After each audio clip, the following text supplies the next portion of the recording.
Currently, the legislature is busy working its way through the various budget estimates of departments, and at the moment 12 departments have been examined to some degree. Later this evening, the estimates for the Department of Environment will be under discussion. This afternoon, after question period, Private Members' Day, two motions will be discussed in all likelihood. The one sponsored by Calgary-McCall, Mr. Nelson, who will deal with the Alberta Mortgage and Housing Corporation. Let us pray. And the second motion is sponsored by Mr. Gogo, the Deputy Speaker, the member for Lethbridge West, who will deal with the matter of child care options for parents who choose to care for their children in their own homes. Amen.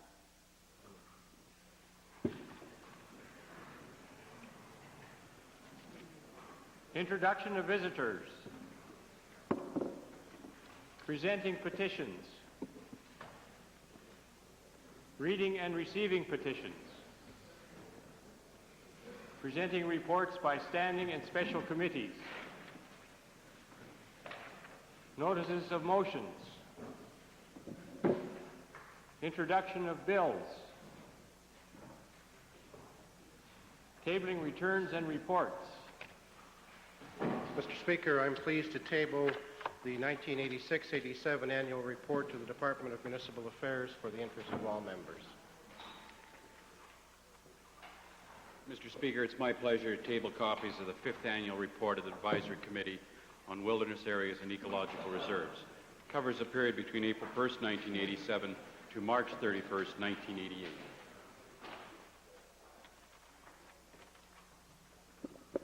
Introduction of special guests. Minister of the Environment, followed by Old Didsbury. Mr. Speaker, earlier today it was my pleasure to announce in conjunction with the Alberta Pharmaceutical Association that we've designated the month of May as the Great Drug Roundup Month in the province of Alberta. The Alberta Pharmaceutical Association's initiative in organizing a province-wide campaign to collect old drugs and to ensure their proper disposal is an excellent example of how non-regulated hazardous waste can be properly treated in our province. I would like to point out as well, Mr. Speaker, that the province of Alberta is providing assistance to the Alberta Special Waste Management Corporation by purchasing containers for use in pharmacies and by covering disposal charges at the treatment centre. In the members' gallery today, Mr. Speaker, are three representatives of the Alberta Pharmaceutical Association that I would like to introduce to all members of the Assembly. First of all, Mr. Larry Shipka, Registrar, Alberta Pharmaceutical Association. Secondly, Mr. Chris Graham, who will serve as the campaign chairman of this very important campaign. And thirdly, Ollie Coughlin, who's the Professional Services Coordinator of the Alberta Pharmaceutical Association. I would ask that our guests rise and receive the warm welcome of the Assembly.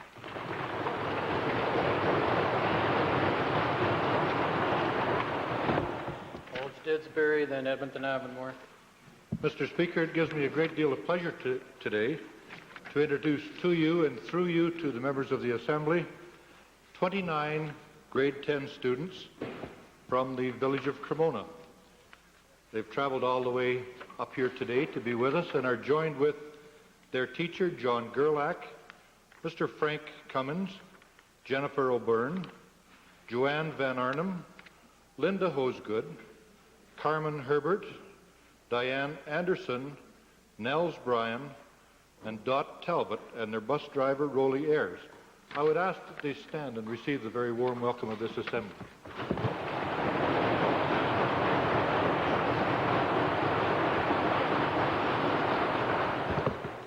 Avonmore. Mr. Speaker, it is my pleasure today to introduce two groups of school students to you and through you to the members of this Assembly.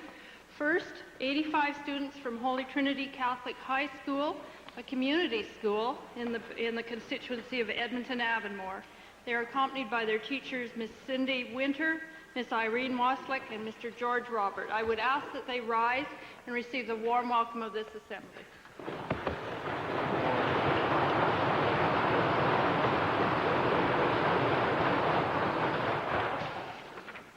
I would also like to introduce to members of this Assembly 17 students from Hazeldean School, also in the constituency of Edmonton Avonmore.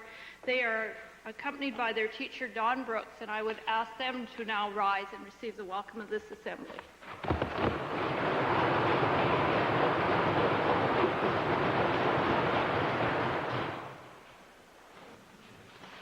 Ministerial statements. Oral question period. Speaker, to the Minister of Labour. Mr. Speaker, this government's anti-worker and unfair bias has certainly spread throughout Bill 22. Mr. Speaker, today I'd specifically like to ask him about an area where the government has again repeated its past blunders and added a few more to protect its position. Mr. Speaker, my question to the Minister, will the Minister explain why the new legislation repeats all the mistakes contained in the old Bill 44 with respect to nurses and other hospital workers when it's been shown in practice that this legislation does not work?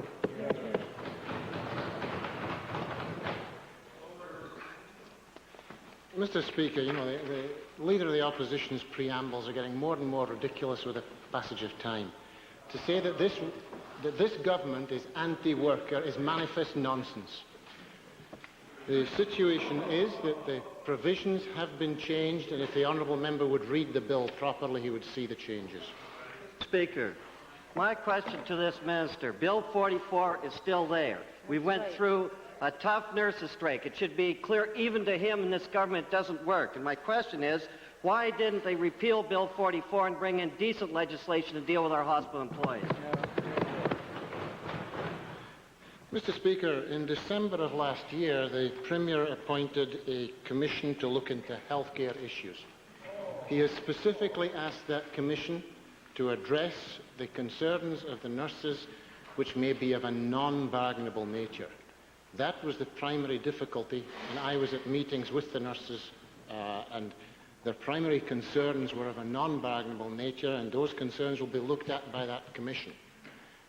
There are changes to the Bill 22, specifically the removal of the requirement for the arbitrator in compulsory binding arbitration, the removal of the requirement for that arbitrator to address a specially produced document on the fiscal policy of the government.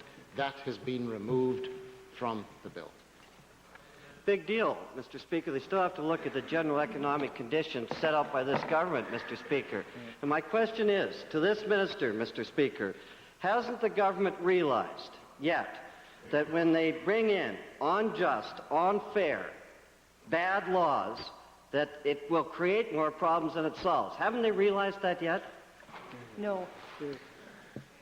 Mr. Speaker, it is not the general economic conditions in the province as defined by the government. It is the general economic conditions in the province, full stop. And for the member to suggest that the people of Alberta want to have a succession of strikes in the hospital sector, if that's the kind of government that gentleman will produce, then he should go and make that case to the people of Alberta. Well, Mr. Speaker, I would remind this minister, it's under your legislation you had the worst strike possible, Mr. Speaker. That's right. Get it straight, Ian. And my question is the minister, how many nurses are you going to make criminals, Mr. Minister, before you realize that this is a bad law and it should be removed? Is there any attempt to remove this, and when are you going to do it? Mr. Speaker, we have removed the specific concern that was addressed by the United Nurses of Alberta. They felt that there was undue intervention by the government by producing a document on the fiscal policy of the government. That provision from Bill 44 has been removed in Bill 22. I repeat, it has been removed. Now, if the Honourable Leader of the official opposition in the New Democratic Party wish to go to the people of this province saying they wish to return to the days of having nursing strikes and shutdowns in the hospitals, then let them make that case. Supplementary, Edmonton Gold Bar, followed by Lethbridge West.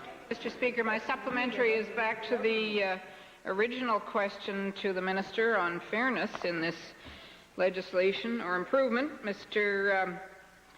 Speaker, relative to picketing disallowed by supporters, except those who are immediately involved in the strike.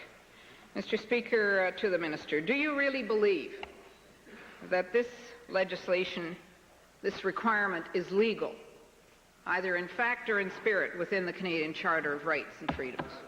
Out of order. Legal opinions cannot be asked in a question period. Lethbridge West. Mr. Speaker, a supplementary question to the Honourable Minister. recognizing that the intent of legislation is to apply to all Albertans, could the Minister of Labour share with the Assembly a rough idea of how many groups or individuals in Alberta he had met with prior to the introduction of Bill 22? Mr. Speaker, in relation to the hospital system in specifics, in view of the first question by the Leader of the Official Opposition, I met with nurses, registered nursing assistants, laboratory technicians, the groups that represent them, other than the United Nurses of Alberta, who refused to speak to me. I also spoke with individual hospital boards, trustees, and the Alberta Hospital Association. I also met with representatives of the Canadian Union of Public Employees, who represent other hospital workers. The input was valuable, and it did influence the decision that was made with reference to the specific provisions that are mentioned. It's interesting that while I'm talking, the members of the official opposition, who obviously support illegal activities by the nurses and who disregard the concept of the rule of law, keep making remarks during my comments. Are you on a supplementary or? From St. Albert. He wasn't answering his question either. O'Brien. Mr. Speaker, my questions today are directed towards the Minister of Labour. Mr. Speaker, when the Minister introduced Bill 21 and 22, he cited that it was an almost unbelievable consultation process to arrive at these two bills. Mr. Speaker, I'd suggest that most Albertans believe, as I do, that it wasn't the consultation process that was unbelievable, it was a good one. The results were unbelievable. Mr. Speaker, I attended many of the public hearings and also read very closely the recommendations listed in the final report of the Labour Legislation Review Committee. That report recommended that the minimum wage rate be reviewed on a... Order, please, honourable member. The chair knows that you have a very strong voice, but even you need to have a little more quiet in the assembly to be heard. St. Albert, please. Mr. Speaker, I would have sat down quicker, but I never saw you get up. I was looking at my notes here. Mr. Speaker, the minister indicated in that report that the minimum wage rate would be reviewed on a regular basis. To the minister, Mr. Speaker, where is the mechanism to review the minimum wage in the province of Alberta? Or Albertans, are they going to have to wait for another 7 years for an increase in the minimum wage rate? Mr. Speaker, I have just this morning announced a significant increase in the minimum wage. It has been increased to $4.50 per hour for all members of the regular workforce, with no provision for a reduced rate for those under 18. There is a student minimum wage rate of $4 per hour, and that is for students who are still in the school system and who are working part-time. That has just been done by the process that was mentioned. Now, as for the honourable member's comments about 7 years, he may not be aware, but the majority of Albertans have gone through a period of time in this province over the last 7 years, largely attributable to the National Energy Programme, which his party supported, and supported vigorously, I might say. The results of that upon the economy of this province resulted in most Albertans foregoing wage increases. Many Albertans lost their jobs. Many other Albertans had to take wage decreases. In those circumstances, it was perfectly reasonable that the minimum wage be held stationary.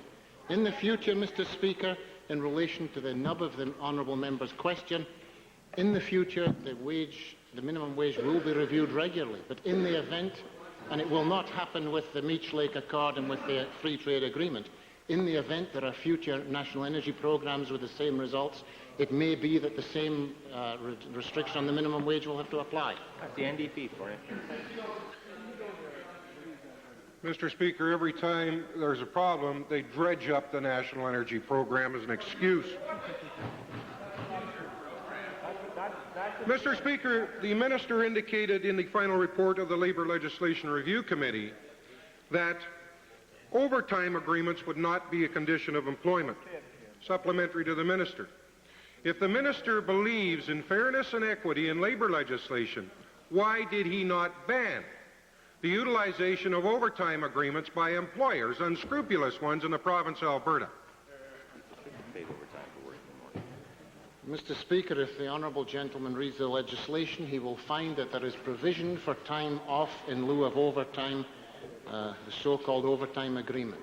It is true that in Bill 60 we did not have that provision, but we had representations, I might say, from organised union members, maybe not from their unions, but from the members themselves, which this government represents better than the honourable member does. We had representation from individual employees by the score. We had representation from employers. It would appear that time off in lieu of overtime is a very acceptable precept in the province of Alberta, both employees and employers, and it will therefore continue. Mr. Speaker, this minister indicated he'd had 200 submissions after his final report of the Labour Legislation Review Committee came forth. Could this minister identify for Albertans how many labour groups or individuals, working Albertans, recommended that he keep overtime agreements in place? How many? Mr. Speaker, I will mention one profession alone, nurses, and I had several representations from nurses. When they work overtime in the middle of the night, for many nurses, they would prefer to accumulate that overtime and take off a Friday afternoon or a Friday in lieu. That's one specific example, and there are many others of that nature. The honourable member, incidentally, said a couple of hundred submissions subsequent to the final report. I think he'd better read the press release and my other comments a bit more clearly, in that there were several hundred submissions subsequent to the final report being issued, in addition to those that were accepted during the process of public meetings around the province. And since Bill 60 alone, I've had over 200 meetings. Mr. Speaker, the minister should open and unplug his ears, because that's exactly what I said. Mr. Speaker, to the minister, final supplementary. Why does the minister's employment standards code require 1 month's notice by an employee to be given to an employer before that employee can terminate his or her overtime agreement, which in most cases they were forced to sign or they wouldn't have got a job? Why do you substantiate that? It is a mutual arrangement. The same notice is required in the other direction. The provision of time off in lieu or overtime agreements where they are formalized, that provision applies in both circumstances. And perhaps if the honourable member had belonged to many of the workforces in this province, for example, pulp mills, hospitals, coal mines and others, he would understand the benefits to both sides of the equation. However, he doesn't appear to represent both sides or even one side of the equation. To Westlock Sturgeon, supplementary. Mr. Speaker, supplemental to the minister. The minister is implementing a minimum wage of September the 1st with a certain amount of logic, admittedly weak. However, what reason does he have for holding on to keeping the students, for chiseling them out of 70 cents an hour during the summer months, particularly when the tuition fees and everything else had gone up? What reason does he have for holding them back? Mr. Speaker, the student population have in many cases already made arrangements with employers for summer employment. Those arrangements have been made under the current situation. The honourable member should also remember that the hospitality industry and the tourist industry have in many cases already made formal bookings and contracts based on the costs at the time they made those contracts. The situation is that to enforce an increase in those wages at this time might result in those contracts being uneconomic. In addition, Mr. Speaker, the students that we are talking about had obviously taken any employment that they have taken under the current provisions. The industry, employees and employers alike need to have a time to make the adjustments that are necessary with a significant increase in the minimum wage from $3.80 to $4.50.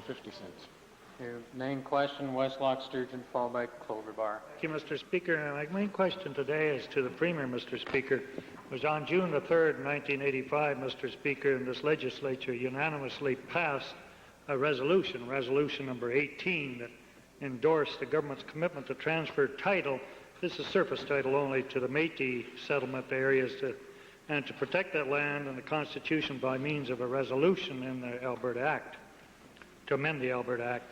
On March the 26th, Mr. Speaker, in 1987, on national television, the Premier of this province told the First Ministers that, quote, with good efforts on both sides, this will be concluded in 1987. Given that commitment, Mr. Speaker, may we assume that we're going to see this legislation in this city?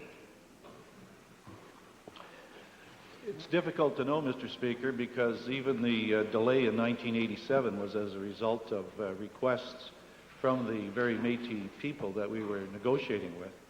And it's difficult to know whether they will want us to proceed or whether we will be prepared to proceed during this session. My colleague, the Minister, or the Solicitor General, meets regularly with the Métis people and may wish to augment this answer. Thank you, Mr. Speaker. The honourable member forgot to point out that in June of 1987 we tabled in this House a document approximately an inch or better in thickness titled Implementation of Resolution 18. And we have held innumerable meetings with the Métis Federation, their president, Mr. Randy Hardy, and we've been fleshing out this implementation proposal. It's important for everyone to remember that a transfer of 1.25 million acres is of significant consequence for the Métis people of Alberta and for the people who aren't Métis. It's important that it not be transferred purely for the political gain of people off the reserve or political gain for the people on the reserve. It's important that all Métis realize the consequences and the significance of this transfer and the legislation that's required to effect it and flesh it out. That's the process that we're undertaking. Mr. Speaker, to the Premier for supplementary, it's utter nonsense to say that after 3 years, and Mr. Premier, you have been famous for making a statement, the government does not break promises in Alberta. For 3 years you promised to transfer the surface title, and your minions in the Solicitor General and Attorney General Department are going around trying to stop it. Who runs this government, you or they? We'll skip that. Get on to the real issues.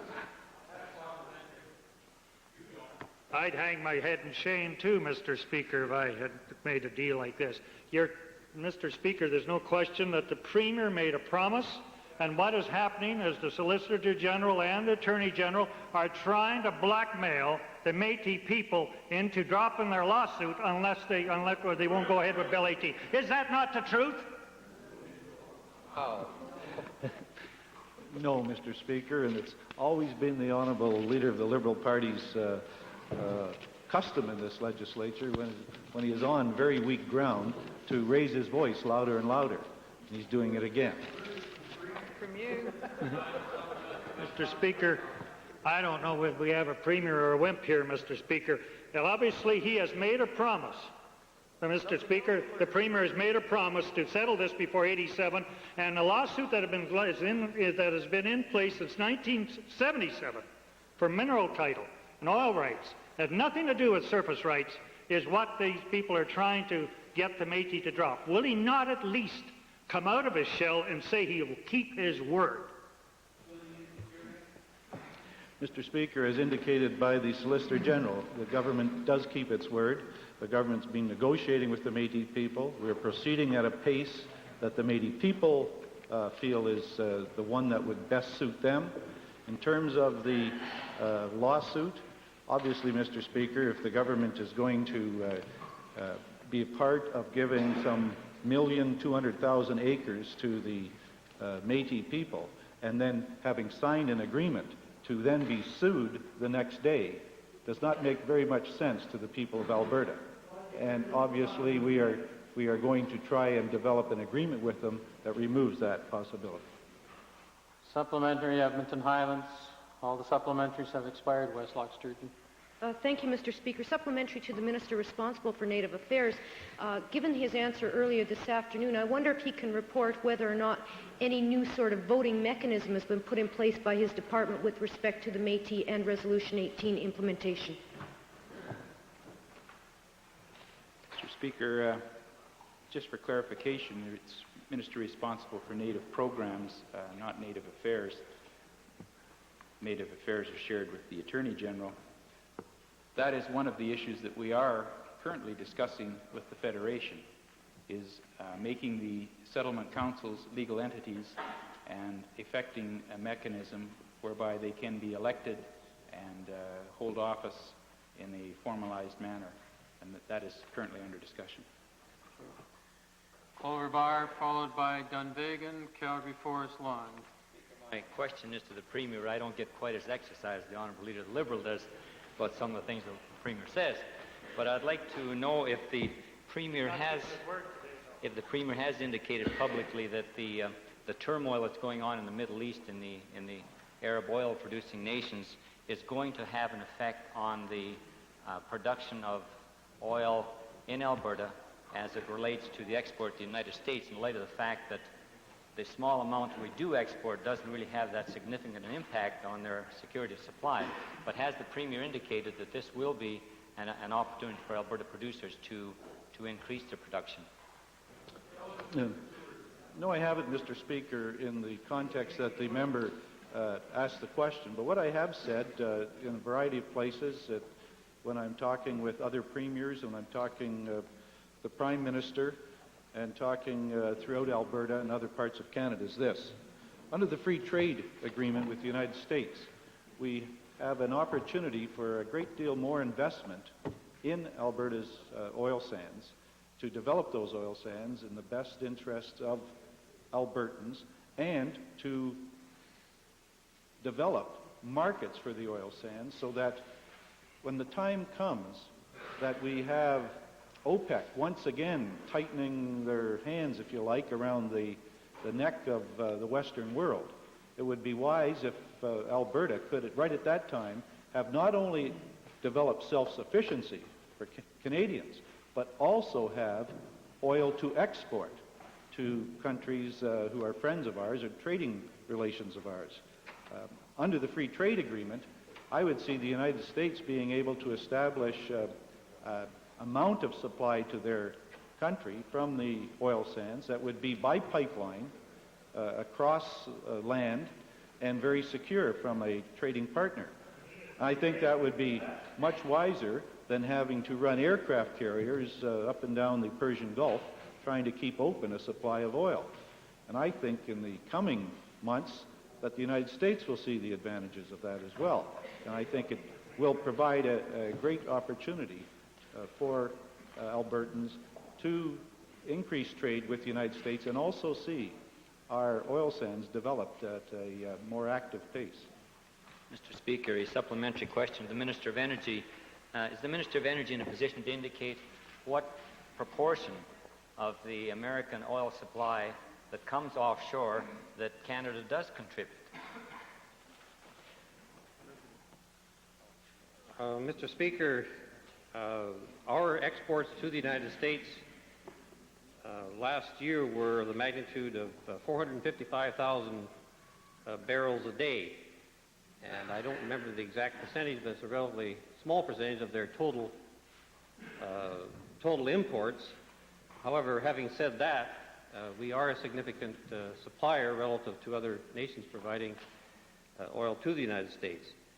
And certainly, I would echo the Premier's comments in terms of the reliance of the United States on a friendly nation for future supplies as opposed to relying on the Middle East where they could be held hostage for supplies in the mid-90s. A supplementary to the Premier, Mr. Speaker.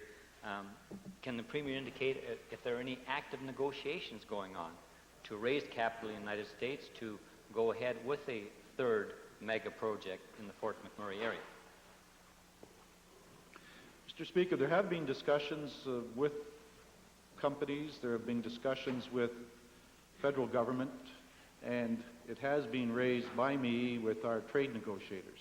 I haven't discussed it directly with a member of the United States government. Minister of Energy, supplementary information. Mr. Speaker, to say that last year we had over $3 billion of new equity investment, primarily from outside the country and primarily from the United States, recognizing that Alberta, with the lower finding costs and the fiscal regime that is in place, is the best place in North America to invest for oil and gas.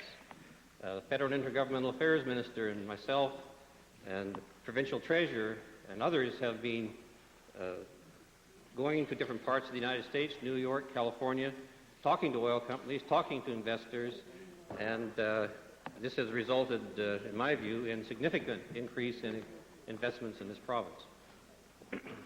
Calgary Forest Lawn, supplementary. Mr. Speaker, does the Premier not share the concern of many Albertans that the Mulroney trade agreement will lock us into an agreement whereby the security interests of Albertans will become second to those of the United States? Mr. Speaker, there'll be absolutely no chance of that. Member for Dunvegan. Thank you, Mr. Speaker. My questions today are to the Minister of the Environment respecting the Diashawa project in northern Alberta. It is my understanding that the construction has commenced on this important forestry operation, and I would appreciate if the Minister would tell the House whether this means the Diashawa has had their environmental impact assessment approved. Mr. Speaker, construction has not begun on the Diashawa plant, and the environmental impact assessment respecting Diashawa has not been completed either. Supplementary question, Mr. Speaker. Can the Minister explain to the House under what circumstances he will issue a permit to Diashawa to begin construction on the site? Diashawa would have to complete, Mr. Speaker, the environmental impact assessment, would have to apply to Alberta Environment for permits under the Clean Air and Clean Water Act, and there would have to be a review of those permits, and until the review would be completed, the permits would not be issued. Second supplementary question, Mr. Speaker, to the Minister. What position will he take with Diashawa should they not satisfy him as to the environmental concerns on the site?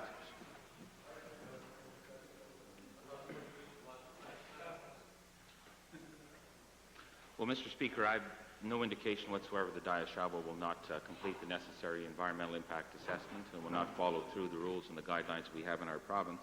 Should there be a situation or a case, however, where a proponent, Diashawa or any other proponent, would in fact begin construction, and construction defined in terms of the terminology, the nomenclature used by Alberta Environment means foundation work, then in essence we would be in a position to issue a cease construction order.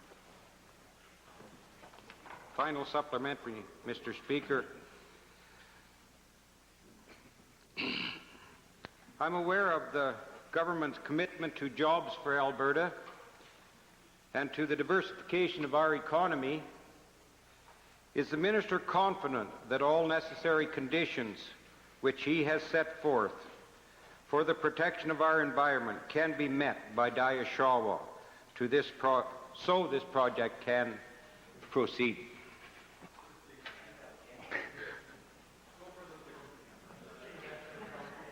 Yes, Mr. Speaker, I'm confident that Diashawa will meet the environmental requirements that we will lay down. I repeat what I indicated a little earlier, that I have no indication whatsoever that there's any hesitation in terms of Diashawa's performance with respect to this. I pointed out before in the House the new environmental and technologies and methodologies that will be employed by Diashawa with respect to its major plant. And the member is also very correct, Mr. Speaker, that the amount of employment that will be garnered in northern Alberta by the Diashawa plant will be very significant to the economy of this province. Edmonton Glengarry. Thank you, Mr. Speaker. Can the minister assure the entire province that when Diashawa goes ahead, and he's made it clear that will happen regardless, that when it does, it will meet the standards being set by countries like Japan, where the company is from, and even indeed the standards being set in Hinton by Champion Forest Products in their refit? Well, Mr. Speaker, that's not difficult at all to do. Of course they will. In fact, we've already indicated that oxygen lignification will be employed in this particular plant, which will be state-of-the-art, best achievable technology that we can find, and will be far superior to the often quoted country that our friends in the NDP often list as a prime example of environmental protection in the world, and that's Sweden. In fact, the standards in our province are far superior to that which will be found in the country that this particular group oftentimes refer to as being the model. Member for Calgary Forest Lawn, followed by Stetler. Mr. Speaker, the Alberta royalty tax credit has helped keep small Canadian oil and gas companies viable. This is especially important given the billions that large, mostly foreign companies are spending to buy their smaller competitors. But this government is now reducing the level of Alberta royalty tax credit and is failing to ensure that every tax credit recipient is entitled to that credit. To the Minister of Energy, Mr. Speaker, is the minister satisfied that our royalty tax credit expenditures are distributed in a way that maximizes their benefit to the companies that need them most? Well, Mr. Speaker, the honourable member during the ESPIS the other night made some remarks, as others did, on the Alberta Royalty Tax Credit Program, and I think if the honourable member would read Hansard, I responded to that question. Certainly, the Alberta Royalty Tax Credit Program has been very beneficial in assisting the smaller companies, particularly in the oil and gas industry, and that had a ceiling of some $3 million and rebating up to 95% of the royalties that they owed to the Crown. Now, that benefit was put at that level in response to the significant drop in world oil prices. Previously, it had been at a level, as I recall, some 50% and $2 million. In view of last year's better than expected recovery, we reduced those benefits to $75 million, or 75% and $3 million, still above what had been the case before. We are working with the industry and the umbrella groups to determine what the level should be for 1989. We have not made any decisions on that, but are studying it very carefully. Mr. Speaker, my question was whether, in the opinion of the minister, those benefits were distributed fairly. But in any event, as supplementary to the minister, would he now consider lowering that ceiling from $3 million when a lower ceiling would likely continue to benefit the small producers, it would reduce windfall benefits to the larger companies, and it would probably save the province a lot of money? Well, Mr. Speaker, in terms of these benefits, the main beneficiaries are the many, many small companies in this province. And we have received representation from the Small Explorers and Producers Association, which I assume is the proposal that the honourable member is echoing, to have a lower ceiling but at a higher percentage. And certainly that's one proposal or one option that we are considering. Mr. Speaker, further supplementary is I assume that the minister is aware of concerns in the industry that some firms are engaged in double dipping, that is, setting up subsidiary companies for the purpose of beating the maximum rebate ceiling. What does the minister propose to do about this situation?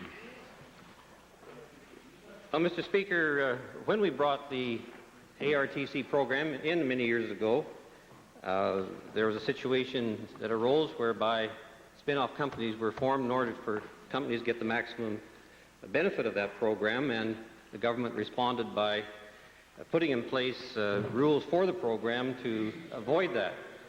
And with respect to the current situation, yes, there are some companies that have subsidiary companies and are working within the law to receive the maximum benefits of that program. We are looking at all aspects of the program to see if we can improve the efficiency of it. Final supplementary, Mr. Speaker, to the provincial treasurer. Will the treasurer review Section 26 of the Corporate Income Tax Act to see if its requirements are meeting the goal of fairly distributing royalty tax credits to the industry?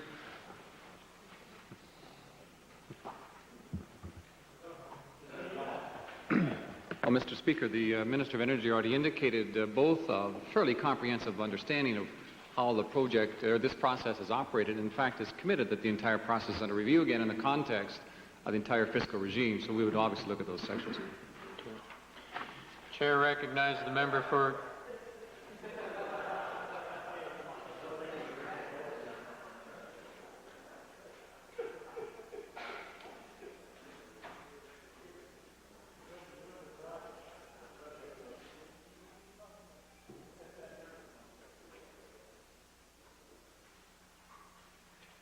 Chair recognizes the member for Wainwright, followed by Edmonton Centre, Cypress Redcliffe, Edmonton Avonmore, Cardston, and Tabor Warner. Thank you, Mr. Speaker. My question is to the Premier, and it's concerning the serious drought problems that are, or potential drought problems that we're having in the south and possibly right across the province. Has the Premier and our government taken any steps to put in place a plan to help with this drought problem? Mr. Speaker, I'm sure all members of the House would recognize that government's capacity to balance out nature is limited, of course, to a great extent. We've had that shown to us when we've tried to deal with such things as tornadoes and severe drought, grasshoppers and things like that in the past, but I think we still have a responsibility to do everything we possibly can. We are aware of the potential for water shortages in various parts of our province. I have asked our Minister of the Environment to chair a water supply action committee of our government. He will be supported on that committee by the Minister of Agriculture, Minister of Transportation and Utilities. He will also have certain MLAs who have particular interests in the water shortage situation because of their location of their constituencies. The member for Chinook, the member for Redwater Andrew, the member for Cypress, and also the member for no, not the member for St. Paul.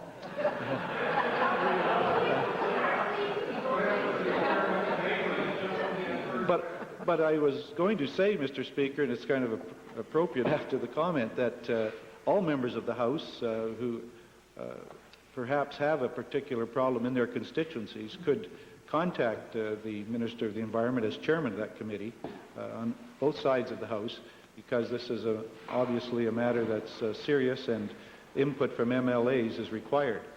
So I'm sure that our committee would welcome reactions and advice from any member of the legislature.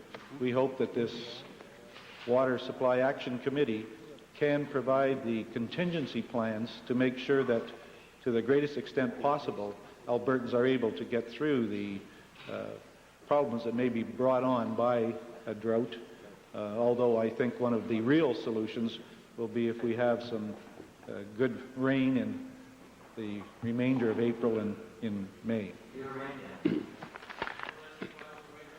Thank you. Could the Premier indicate just when this special joint cabinet committee will report back? Mr. Speaker, the committee is currently meeting and at the cabinet level, and we will be discussing certain matters on a daily basis, such things as hauling water, water storage, pipelining of water, dugout digging, that type of thing. I hope that the committee looks at every possible opportunity to provide assistance to our farmers and ranchers. Mr. Speaker, I'm glad to see that my representations to the Minister of Agriculture last summer about the drought and to the Minister of Transportation, Utilities and Environment in fall have produced some results. But and the government heeded my suggestion to reinstate the Farm Water Grant Program. I'd just like to know, given the fact that the drought appeared to be prolonged and enduring, why that program was reinstated with the budget reduced by 43.7% from last year.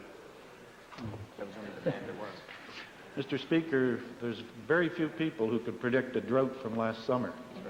The member for Vegreville claims that ability. I would ask him to help me with picking the winners of the hockey. Yeah. The supplementary, Westlock Sturgeon.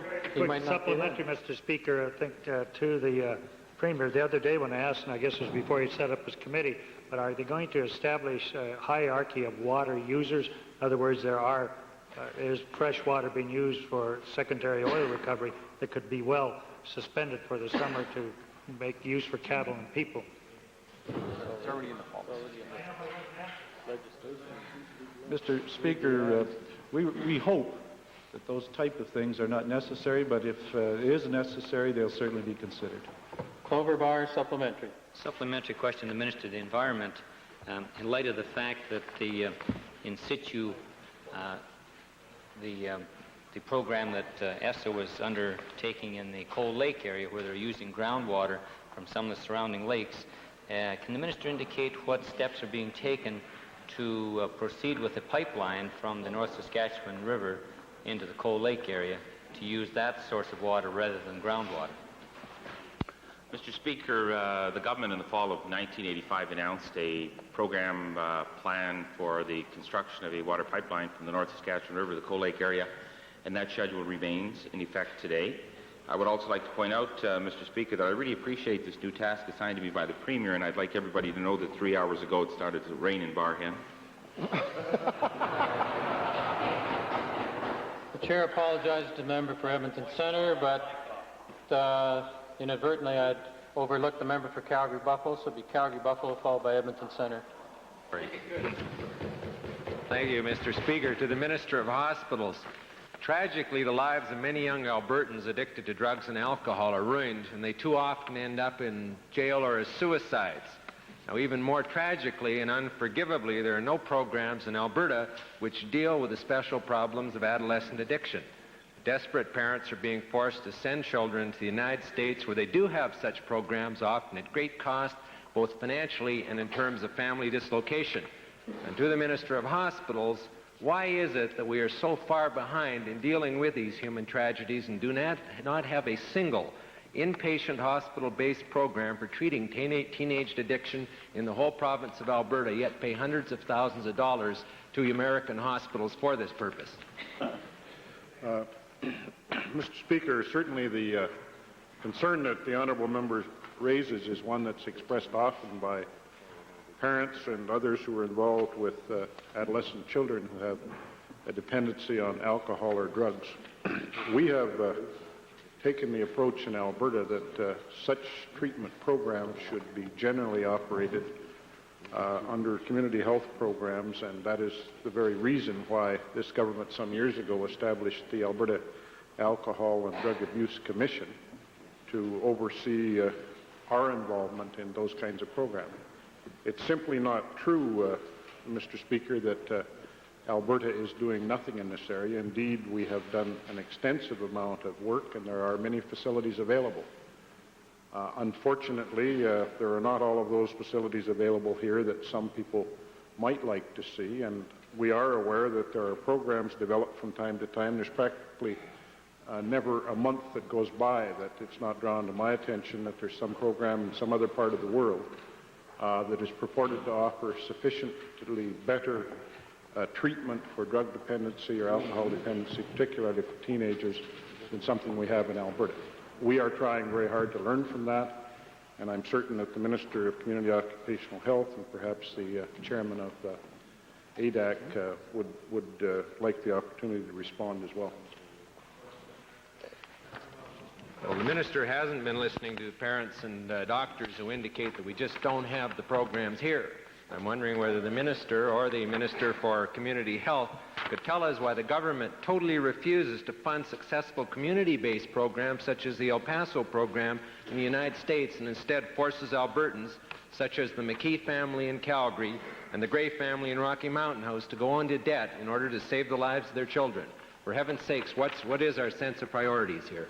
Mr. Speaker, those two cases and many others have been drawn to my attention by families who wish to have financial support for their family members to go to programs in other parts of the country.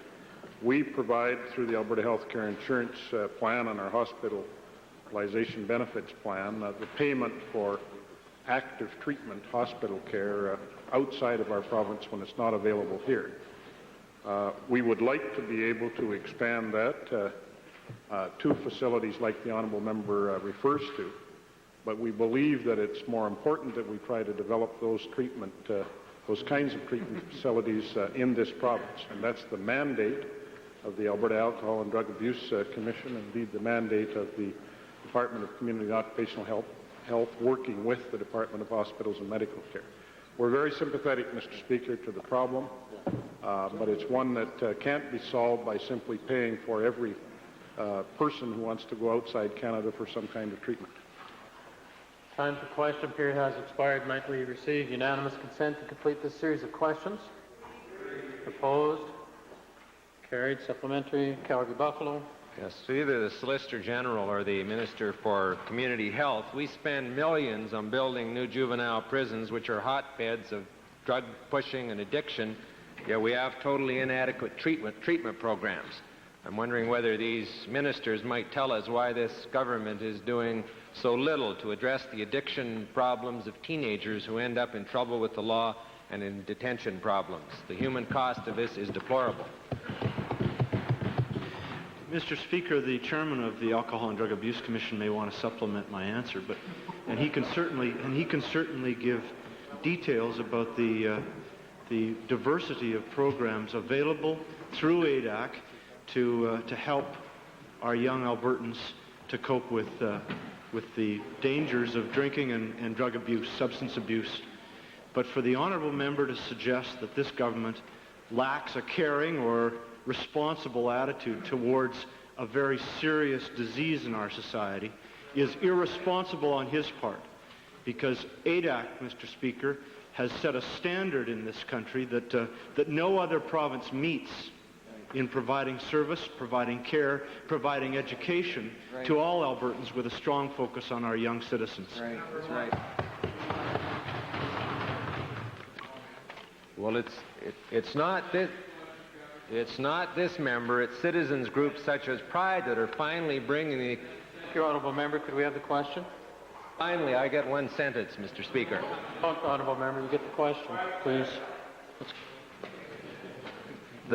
I and the citizens groups such as Pride, which are bringing the government's callous treatment into question, are wondering, for the Minister of Hospitals, whether the minister will forget the empty rhetoric and undertake without delay to bring to Alberta the kinds of programs and trained professionals that will help our youth in these life and death situations. The situation is desperate. Mr.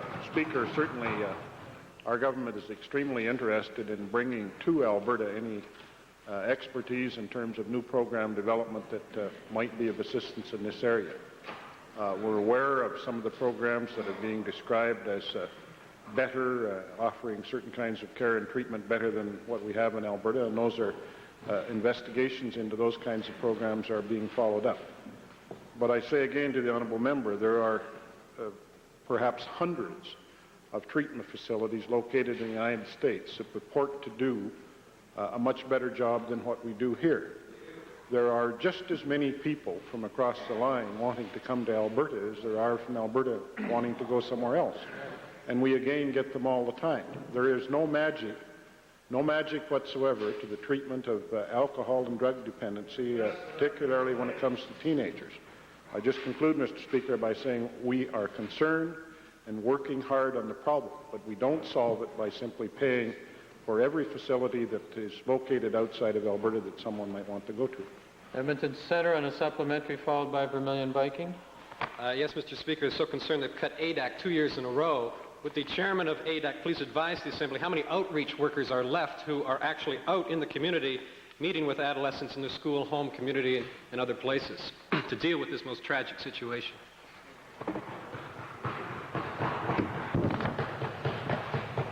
Mr. Speaker, ADAC has continued to keep their programs in their to the full extent. In the last year, there's been no cut of people in the field to keep these programs that are so important in the community. There is ongoing discussions with many groups, including Pride, and I have personally met with these people, and they're meeting with them on an ongoing. We are meeting with them on an ongoing way to ensure that there is discussion and an assembly of some facts and information relevant to additional programs that may be made available to our youth. Mr. Speaker, the situation is such that ADAC is, in their performance of excellence, have determined there is no major program that can be determined for expertise and what have you with youth involvement in drugs and alcohol. And we are examining the whole situation with this matter because some of the programs that are made available in the States are not necessarily satisfactory to our Canadian youth. We are certainly continuing our examination of that effort. Vermilion Viking, final supplementary. Yes, supplementary to the Solicitor General. The drinking age of 18 certainly has driven the peer pressure to drink down into some of the lower ages. Could the Minister indicate if he has studies or is planning any studies that would show whether there had been an increase in the use of alcoholic beverages in the 15, 16, and 17-year-olds because of the lowering of the drinking age to 18? Mr. Speaker, I'm not aware of any correlation or on a scientific basis that would show that the lowering of the age was lowered to the age of majority of 18 in 1971, and we feel that the responsibilities that come with life aside from that at 18 should be accorded to our youngsters. I've had a number of representations by people that we should raise the drinking age from 19 or to 21. That has been looked at. I haven't got a scientific correlation that can show that there's any difference. Point of order, Government House Leader. Thank you, Mr. Chairman. Mr. Chairman, I wish to rise on points of order arising out of the questions, the lead questions today and yesterday as well, dealing with legislation bills, I believe numbers 21 and 22 on the order paper. Mr. Speaker, our own House rules in section 23E address the question of anticipation, and Beauchesne addresses it as well in section 340 and more specifically in section 359 12. I rise because it seems to me the point of the rules and of Beauchesne is to try to assure that in its proceedings the Assembly addresses issues of substance in the most appropriate manner when all members have the greatest latitude and opportunity to fully debate and engage in a matter. The particular items before us, the two bills dealing with labor, will be called in due course, and my point in rising at this moment is to raise a question as to how many times and to what extensiveness they should be the subject of oral questions. Mr. Speaker, it seems to me that given that they will be called, there should be some limitation on the frequency, and I realize that's a matter of discretion to a considerable degree. The other point that I would make, Mr. Speaker, is that the point that can be found under our own rules, section 23I and J, dealing with decorum and attitude in Beauchesne under 359 section 7 which is that questions should adhere to proprieties of the House. Mr. Speaker, given that our House should be setting an illustration and an example to others, and including among that some school students, I would ask that all members take under advisement these points.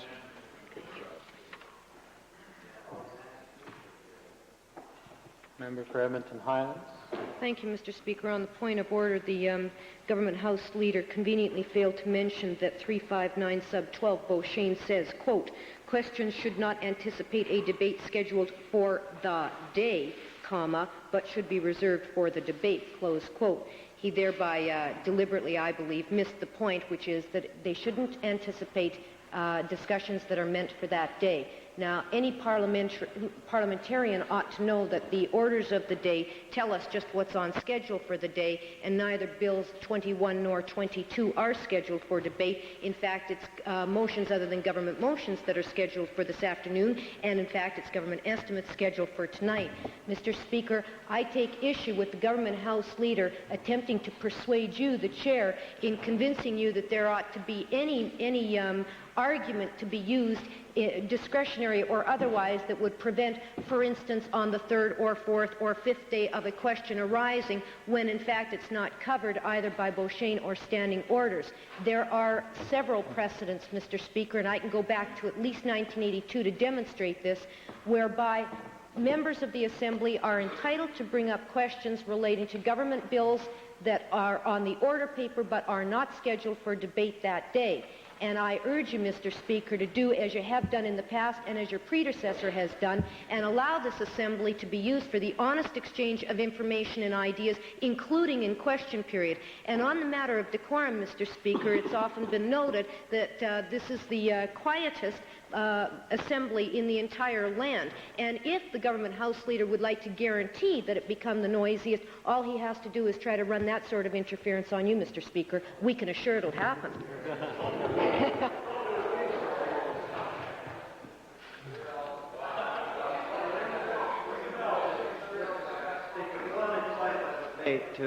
To add in the anticipation, I think our House Leader has explained it well. But if you would remember this labor bill last time, they brought it in and sat on the order paper. Just because you bring something in doesn't necessarily mean they're going to bring it back, Mr. Speaker, and I would remember that.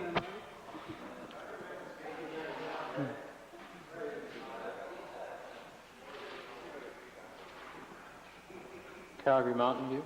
Thank you, Mr. Speaker. If you wanted to go backwards for precedent, Mr. Speaker, you would not have to go any further than yesterday, and I'm surprised that the Government House Leader, if he felt those questions were out of order, why he didn't rise yesterday when the honourable member for Vermilion Viking stood to ask questions of the Minister of Wildlife and Forestry, when in fact moments later the estimates for the Department of Forestry, Lands and Wildlife were called. That was just yesterday, Mr. Speaker. Neither you ruled him out of order, nor did the House Leader for the government stand up to bring that to anyone's attention. So it just seems somewhat suspicious to me that it would be on this occasion and these questions in particular that he would rise on this point of order. He doesn't like the heat.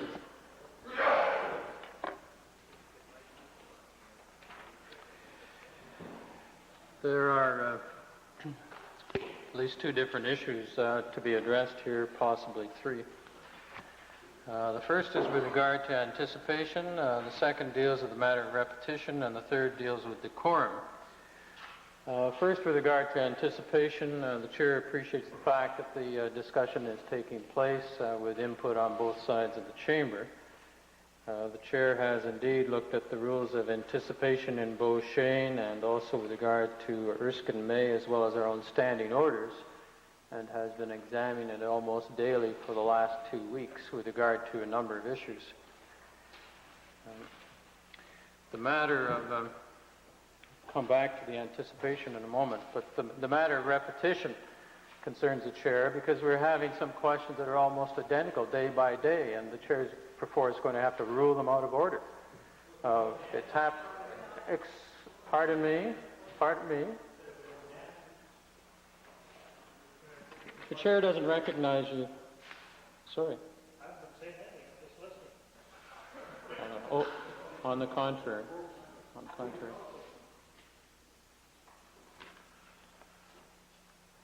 Some of the questions are almost word for word what has occurred in previous days, and it has occurred on a number of issues. One, for example, is the matter of minimum wage. But there are other examples in terms of the last number of weeks. The chair has full confidence in the ability of members of the House to be imaginative and creative in trying to ask questions in different ways. So it gets down to be almost the same words. It really is a bit of a bore for the whole House, and it really does give us a problem with the matter of repetition. There is that small window in time where one perhaps might be able to say what has happened on this day vis-a-vis any kind of developments that have taken place. So the chair draws the attention of the House with due respect to please be a bit more creative with regard to repetitious questions or perforce be ruled out of order. The matter of anticipation is a difficult issue because in terms of the sourcing of documents that, as the member for Edmonton Highlands has indeed pointed out in Beauchene 359-12, that question should not anticipate a debate scheduled for the day, but should be reserved for the debate. The past practice of the House prior to 86 was indeed much more restricted in terms of the line of questioning involving matters that were on the order paper. The practice has changed to some degree, there's no doubt about that. The matter of anticipation is also difficult with regard to motions which may be on the order paper to be dealt with on a Tuesday or a Thursday, or bills. And that is a concern, again, as to the issues that can indeed be anticipated. The chair believes that there is a bit of a middle ground to be developed here, that with respect to the specifics of the two bills as introduced by the Minister of Labour last Friday, that indeed some questions can be developed and that the chair would not be ruling all of them out of order, because of the fact that the bills will not be before the House for, the chair assumes, some period of time. But once the bills reach second reading stage, then they're going to be ruled out of order in terms of question period. But having said middle ground, the chair is very much concerned that the line of questioning that has been going on is indeed on the verge of being entirely too detailed with respect to certain aspects of the bill. And so that in terms of questions, they should be developed along the lines of the general policy rather than getting down to almost a clause-by-clause examination of the bill, because if that occurs, those questions will indeed be ruled out of order. With respect to the decorum of the House, the chair is a bit concerned about some of the statements that are made back and forth, or some of the catcalls, and that's fine within the parliamentary process. But the chair will indeed more and more sit quietly here and not recognize members. If too much of the catcalls go on either side of the House, chair stresses on either side of the House, and would again respectfully remind all members that when the chair is sitting here quietly waiting to recognize the next member, when a semblance of quietness returns to the chamber, that all members are indeed wasting the time of their colleagues in this chamber who are waiting to get into question period day by day and who do not enjoy the privilege of being recognized among the first 4 or 5 asking questions in this House. I'm sure that honourable members in the Assembly, and today the chair has about 4 or 5 who were not able to get into question period from all parts of the House, but I'm sure that there's a great degree of frustration by all members of all parties who are not able to get into question period. So once again, the chair would talk about the decorum and hope that honourable members would indeed carry on with their full responsibilities as parliamentarians in this House, but also with a view, especially within question period, to being able to speed up question period so all members in the House have an equal chance to get into question period, because each one of us here has been elected to represent our constituency, and all should indeed be able to exercise that responsibility in question period, with the one exception of the chair. Thank you. Orders of the day.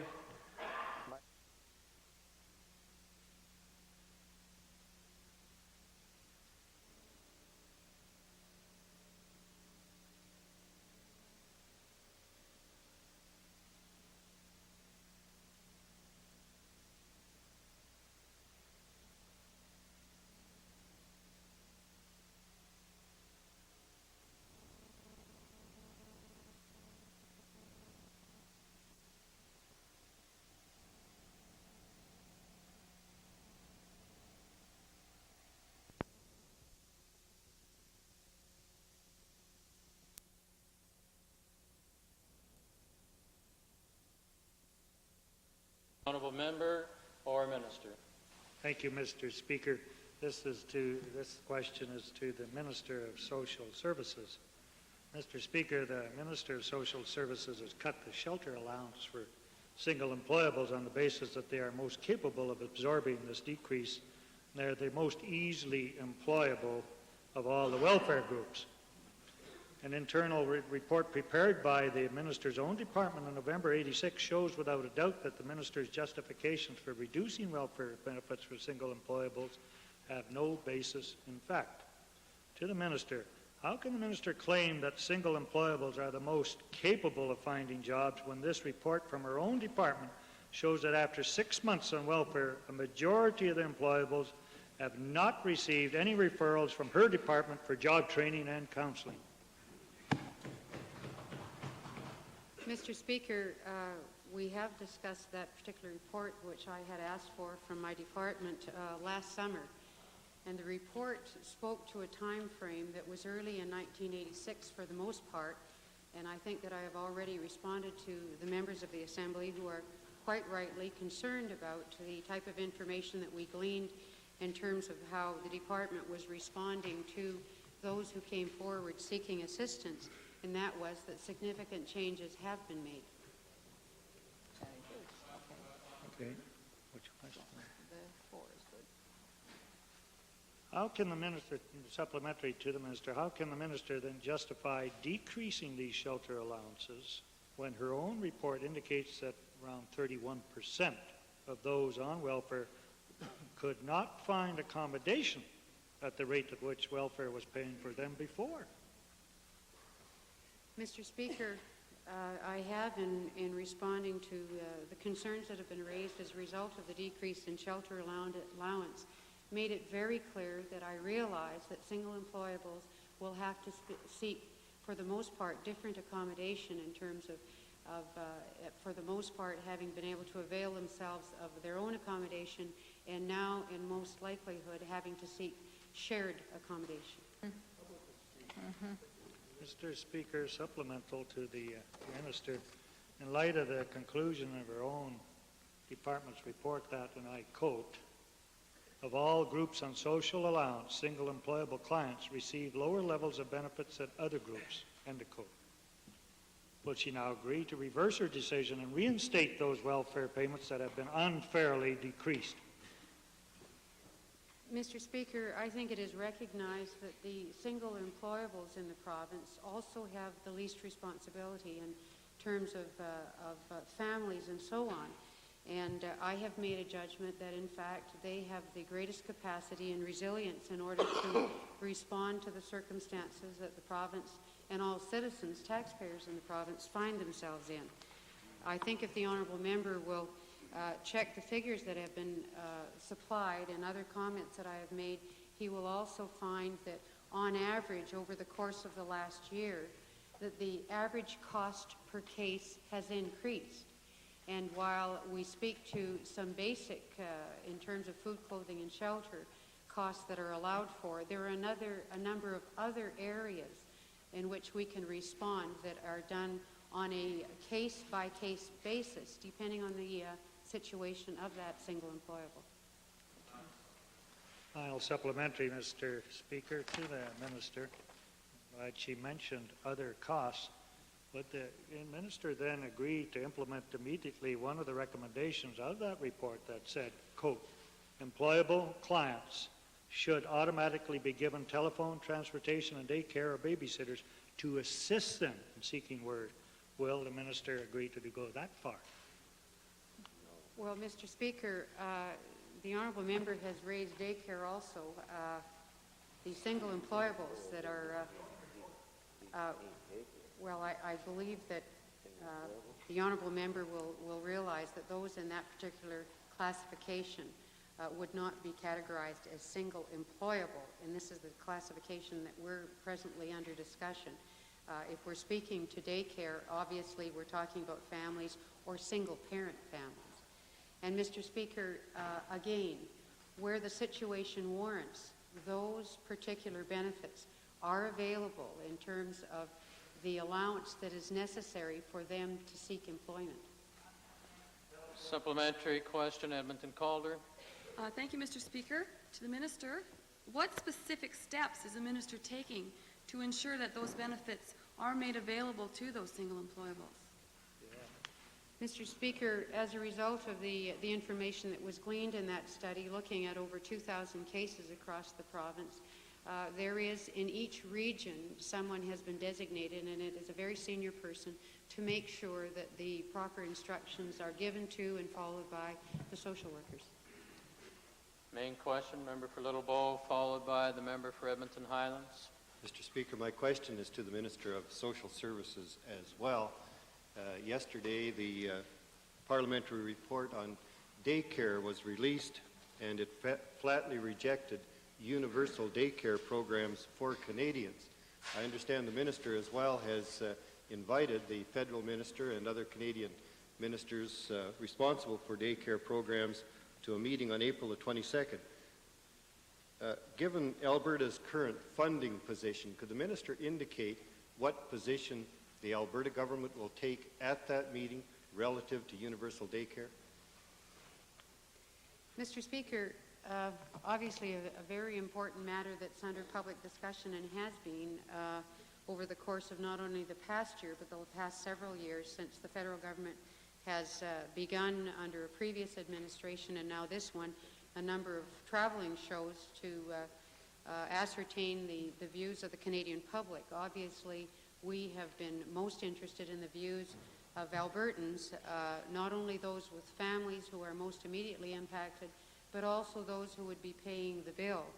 And Mr. Speaker, it is the view, I think, of most Albertans who have been writing to me that, number one, they would like a definition of universal in a federal sense. That has not been provided, and so I find it very difficult to respond to a definition that has not been ultimately outlined by the federal government.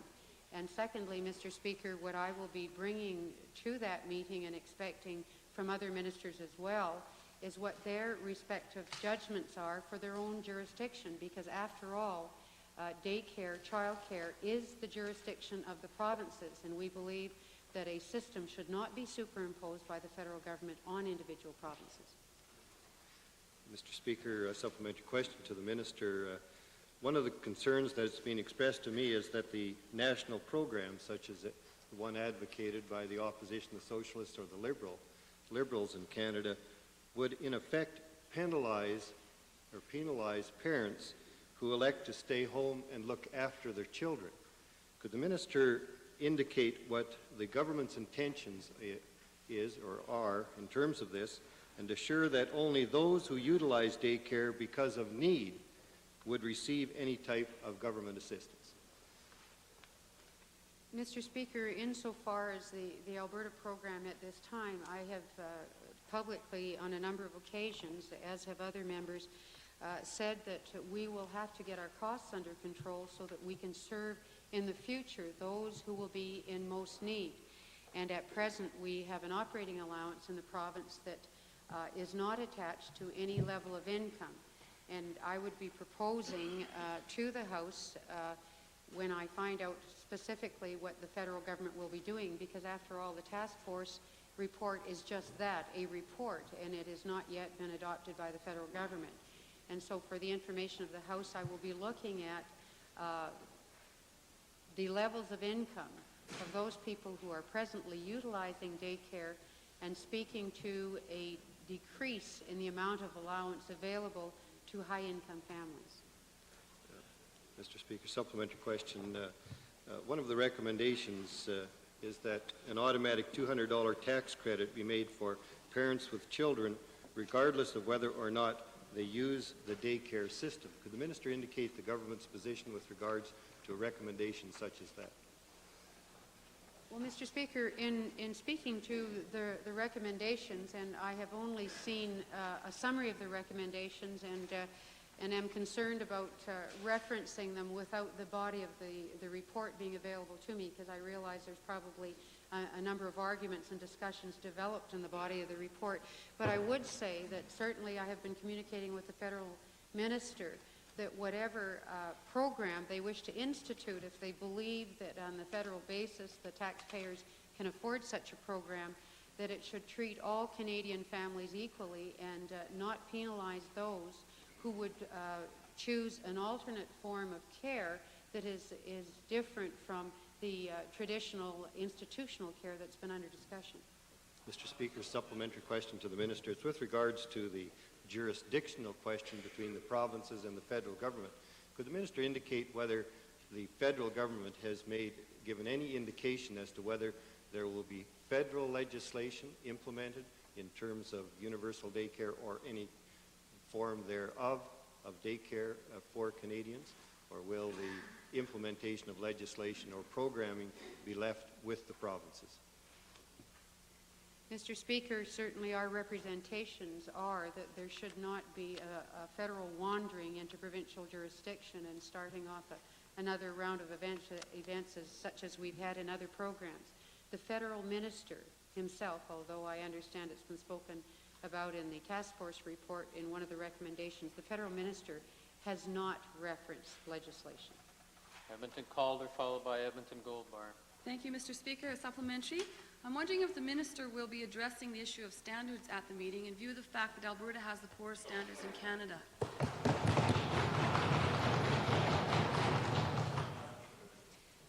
Mr. Speaker, I submit that the honourable member's statement that was incorporated in her question is not so. And if the honourable member would check the regulations across the country, she may certainly be looking at her own personal belief or her party's belief that certain kind of training should be mandatory with respect to child care workers, and that is a consideration that is under discussion not only by government but many other people who are providing advice to me. But certainly I wouldn't accept the honourable member's preface at all, and I certainly would not accept the federal government coming into provincial jurisdiction with a statement about standards. Edmonton Goldbar. Mr. Speaker, to the Minister, supplementary, if I understood the Minister's last comment correctly, will then the Minister assure this House that she will undertake to upgrade the Alberta standards immediately so that families may know for sure what a license means regarding an appropriate level of staff training? Mr. Speaker, for those who would take the opportunity to read the Social Care Facilities Review Act and read the requirements in terms of standards also there and in regulations, I think it's very clear in speaking to a number of areas that we do have very distinct and very strict standards. I realize that in the one area that is a matter of public discussion, that many people are requesting that some thought be given to change, and I have said that that matter is under discussion and advisement. Chair would draw to the attention of all members the continuing development of a lackadaisical practice of referring to each other in the third person, whereas parliamentary practice does invite us to refer to the member, the minister. Please and thank you. Member for Edmonton Highlands, followed by the member for Edmonton Meadowlark. Thank you, Mr. Speaker. My question today is for the Minister of Hospitals and Medical Care, and it's actually not a funny issue. Mr. Speaker, after the last session of this legislature, the Minister raised the fees paid by nursing home residents to the nursing homes by $4 a day, $1,460 a year, and subsequently dropped the amount of government support for those institutions by the same amount, $1,460 a year. What the minister didn't do, however, is assure Albertans or provide mechanisms to ensure that the home care operators, especially the private home care operators, would provide improved service. My question to the minister is he now prepared to recommend improved standards of care for residents within nursing homes, and especially within the private nursing homes, considering that they get more funding on a per diem basis from the government than do the nonprofit homes? Two things, Mr. Speaker. First of all, I think it is important that we continue to make some progress with respect to the nursing home report that recommended a good deal of improvement in nursing home care and the hours of nursing and dietary services and other medical services, physiotherapy and that sort of thing, occupational therapy for seniors in nursing homes and auxiliary hospitals. And we're certainly moving in that direction. One of the problems has been during the course of the current fiscal year just ending today, we weren't able to provide the funding for a lot of programs to some nursing homes for two reasons. One, there was a shortage of physical therapists, and I hope that will be corrected over the course of time. There's additional spaces that have been provided in the universities, in fact, this year, and other changes that allow some physiotherapists who weren't fully licensed to be practiced under the direction of another physiotherapist. So I hope we're moving in the direction of more nursing homes being able to take advantage of the dollars that we have offered after having reviewed the Hyde report and agreed to many of its recommendations. So that's one area that I think you'll see in the coming fiscal year, more nursing homes, including private nursing homes, taking advantage of that. The second is the one of physical facilities, and we have provided almost little or no encouragement or incentive for private sector nursing home operators to improve their physical facilities to bring them up in line with today's standards. Until the budget speech that the Honourable Provincial Treasurer brought in a week ago last Friday contained a provision in it that was mentioned. I have not had an opportunity yet to elaborate on it. I'll be doing that during the course of my estimates. A provision to provide some capital assistance to private sector operators to upgrade and improve their homes. And that's on the basis of us paying 75% of the debenture costs and then paying 25%. So again, that will give them an opportunity to have the space to carry out the programs that we do have funding for. Forward to it, Mr. Speaker. Supplementary question to the minister, though. I take it that he's resisting a thoroughgoing review to compare the relative merits and the service and operation of private for-profit nursing homes compared to non-profit nursing homes. If he is, will he agree that the reason he's so doing is because he doesn't want to see how the corners are being cut and how the staff ratios are so badly reduced? No, I'm not resisting a review at all, Mr. Speaker. As a matter of fact, my belief is that the Hyde report and the people who worked on that report did in fact do a very good review and an analysis of the entire system, including comparisons between private sector and public operated homes. And some of the recommendations they made, we are just now putting into place, and it takes some time to get there. And one of them is giving the private sector operators some ability to upgrade and improve their facilities so they can have these new programs. So, you know, the honourable member may well be correct in her assumption that some private sector homes haven't been providing as good of facilities as the publicly operated ones, but bear in mind that for the last 15 years at least, our government has provided not 5 cents for capital costs of private sector nursing homes, and we've paid the entire costs of the capital costs of the publicly operated nursing homes. Now, the only thing that has occurred, going back to 1962, there was a slight differential in the per diem amount we paid the private sector operators, but it in no way, shape, or form came even close to allowing them to build new homes. At the very most, it might have allowed them to do some upgrading to keep up with the current electrical codes and that sort of thing. It was never designed, and nor does it meet the requirement for new buildings. Suggest that they were pocketing the money then, Mr. Speaker. Supplementary question to the minister. I'm sure the minister is aware that his watchdog body, the Health Facilities Review Committee, lets nursing homes know weeks in advance when they're going to come and do accreditation checks. Will the minister commit himself to fixing this joke and ensuring that the Health Care Facilities Review Committee does spot checks without prior notification to the nursing homes? The honourable member's comments are indeed a great disservice to some very fine and outstanding people who served on that committee, including the honourable member in this assembly from Cyprus who currently chairs it, and I, for one, resent them. The whole problem with the NDP's philosophy, Mr.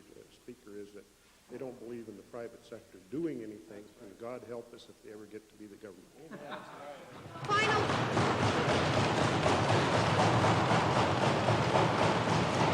Final supplementary, Mr. Speaker. The minister might want to know that a lot of nursing home residents resent the lack of standards and the lack of improved standards.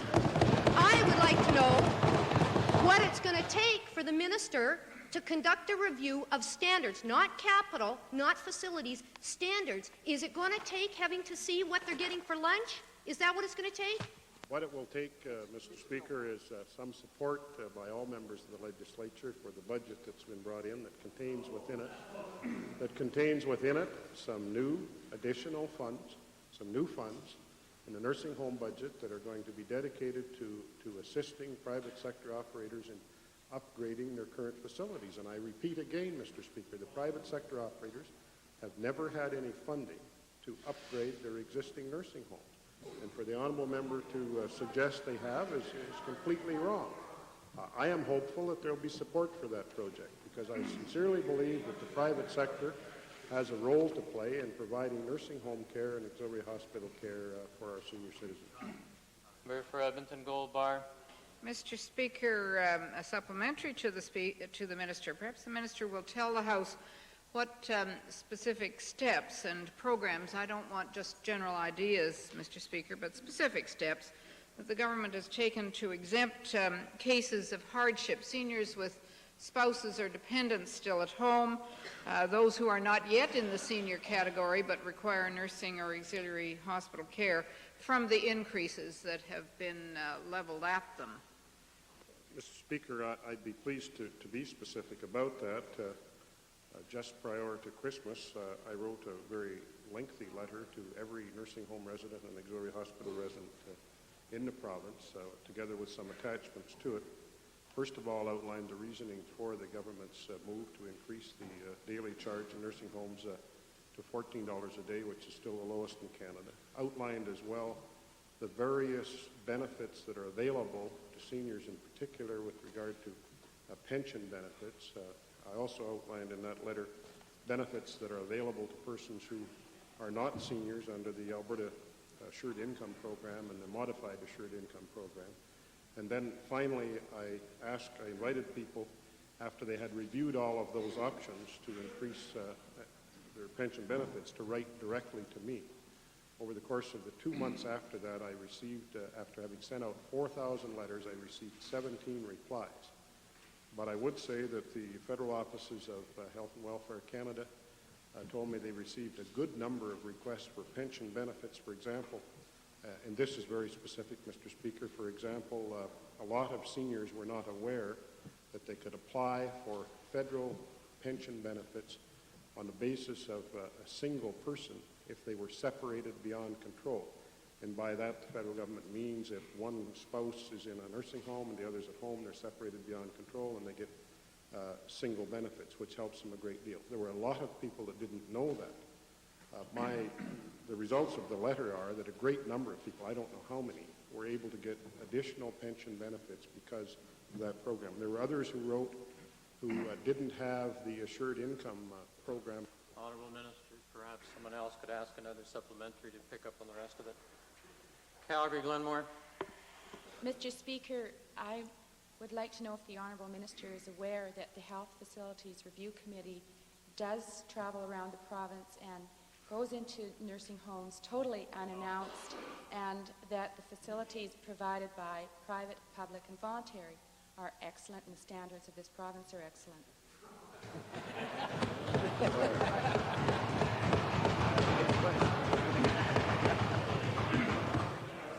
Mr. Speaker, it's obvious that that the only member who didn't know that was the honourable member of the opposition who asked the question. That's right. And that's why I responded. Perhaps a member could apologize to the chairman and one of the members of the committee at least, either now or later, whatever she prefers. Mr. Speaker, the reason that I was answering the question from the honourable member in some detail is that's what I was asked to do, be specific. And I'm only about halfway through, but I'll be guided by you. Part of the problem, of course, Honourable Minister, is that some of the questions end up being about serial versions of 1, 2, 3, 4, and 5 questions. The chair recognizes Edmonton Meadowlark, followed by Edmonton Calder, if there is time. Thank you, Mr. Speaker. My question is to the Minister of Public Works. Private contractors in this province have reason to doubt the tendering procedures used by this government. Much of this is because the minister has stonewalled questions about how specific contracts have been or are being awarded. Can the minister tell the House if the government is currently involved in negotiations or in any way, shape, or form contemplating a deal with Olympia and York for office space in downtown Edmonton once and for all, yes or no? The chair has two difficulties with the question. Number one, the stonewalling, for example. Perhaps the question could be rephrased. And in addition to all that, the supply estimates for public works supply and services were indeed passed last night, and the chair, listening from the Speaker's office, heard the same line of questioning. Perhaps the member could rephrase. Mr. Speaker, we've been very careful to reword these questions. We have not got an answer.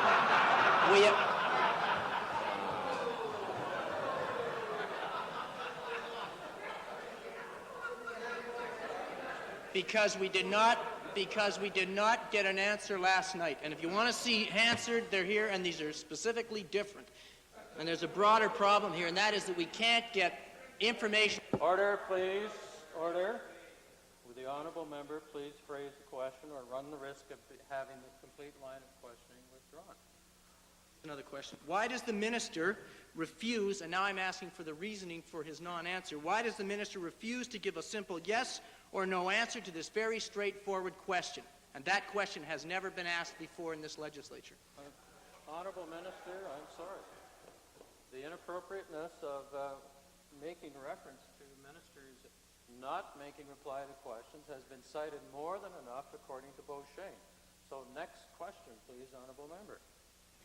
Will the minister assure the House that open tendering will be used for any government leasing of new office space which might otherwise go directly to Olympia and York? Mr. Speaker, I believe all those questions were dealt with Wednesday of last week, and I would refer the honourable member to page 339 of Hansford. I have it right here, and it was never asked before. Finally, to the page 339. To the Premier. Can the Premier tell the House why the people of Alberta do not have a right, a specific right, to know whether this government is doing a deal with Olympia and York or with any other member of the private sector? Mr. Speaker, I think you've just answered the question for the honourable member, that it's been raised before in the House and dealt with. Chair recognizes Edmonton Kingsway. Supplementary, Mr. Speaker, to the Minister of Public Works. Will you guarantee that this will be an open bidding system for contracts, for that contract? Mr. Speaker, again, I would refer the honourable member to last Wednesday, where I outlined the three types of bidding that are used in the acquisition of space in the province. And I'm not sure what he's referring to by this space. Thank you. The chair recognizes the member for Edmonton Calder. Thank you, Mr. Speaker. My questions are to the Minister of Social Services. In the recent budget, funding going to support services within the Social Services Department was cut by almost $7 million. Consequently, the government has chosen to close treatment centers such as Hilltop House, which has been giving counseling and referral services to many women more than 20 years, including those on parole or probation, battered women without children, and women with mental health and drug abuse problems. Can the minister explain to this Assembly the rationale behind her decision to eliminate services to these women? Mr. Speaker, certainly I would be pleased to get into discussions in more detail. I think it would be appropriate this evening when my estimates are dealt with. But I would say to the honourable member, Mr. Speaker, that services are not being changed in the way that I should say, the services are being altered in that there is a community delivery of services now, as opposed to an institutional delivery of services.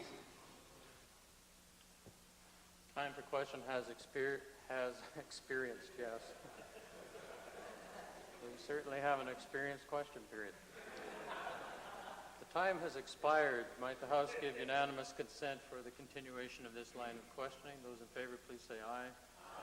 Opposed, please say no. Edmonton Calder. Supplementary to the minister, Mr. Speaker, could the minister then explain to this Assembly which specific community agencies will be able to provide these services?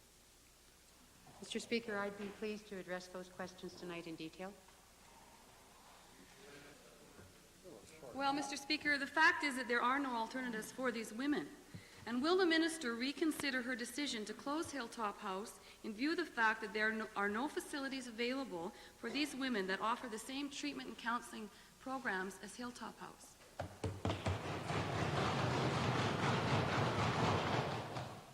Mr. Speaker, there is sometimes an assumption that services that have been delivered in a particular manner are the only way in which something can be done. And I think that I could use a farm analogy, but I will not, but only to say to the honourable member, there are many ways of delivering services and many opinions that speak to alternate ways of delivering the services. And I'd like to assure the honourable member that, in fact, services will be available. Farm analogy, too. Well, we're unaware of any. I'll be waiting tonight to hear it. Does the minister realize that this is the International Year of Shelter for the Homeless rather than the year of creating homelessness?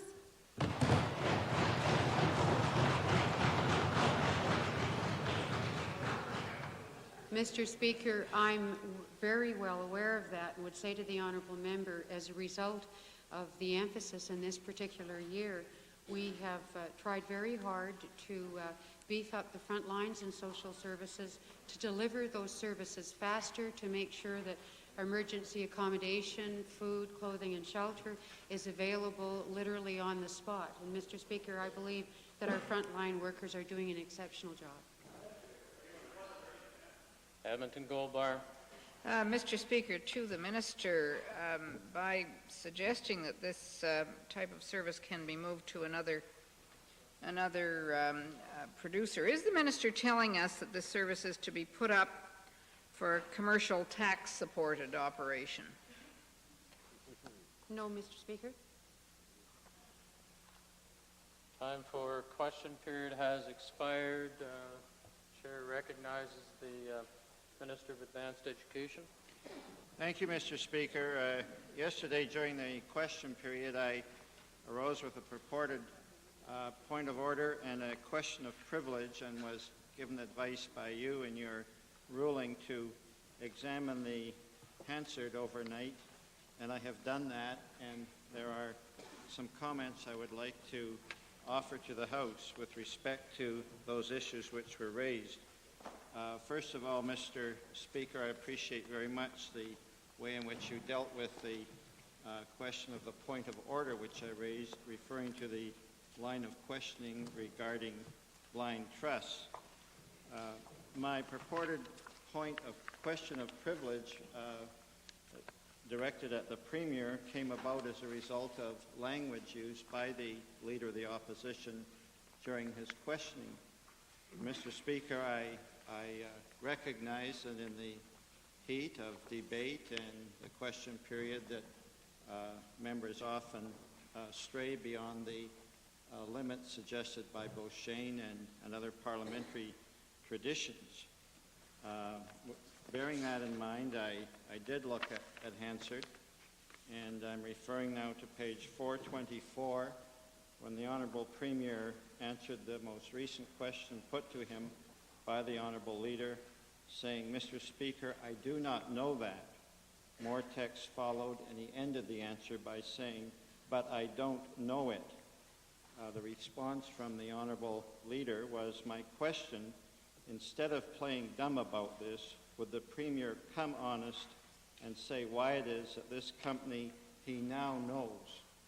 And I think the inference and the tone of the language there was unfortunate, and I think I was correct in rising as I did. Later on in the exchange that followed, on page 431 in Hansard, the Honourable Leader went on to say, by way of explanation, nobody has questioned the Premier's honesty. And with that remark in Hansard, I'm willing to accept the apology and the withdrawal inferred. Thank you. Okay.